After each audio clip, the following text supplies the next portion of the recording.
Nebukadreza alizuiliwa na Mungu akala majani miaka 7.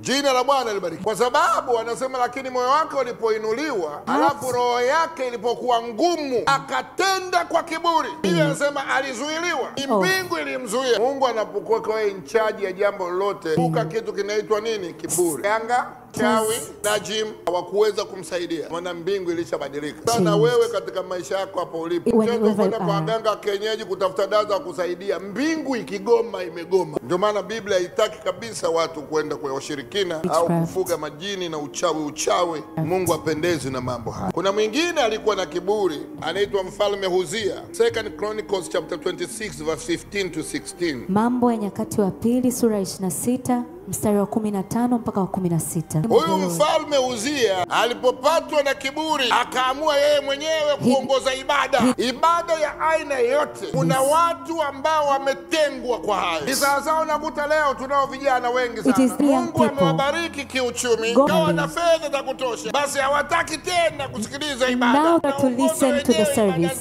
Na vifecho vya mitaani na kunywa chai. They lead on their own whatever they want. Kuna watu wametengwa kwa ajili ya kuongoza who have been set apart to lead worship services. And you should stop that. Just keep on staying on the goal. But there are special people who have been set apart for the service. It is not have money, they do not have power economically, but the heavens has chosen them. And such people require honor. Not everyone can open the Bible and speak.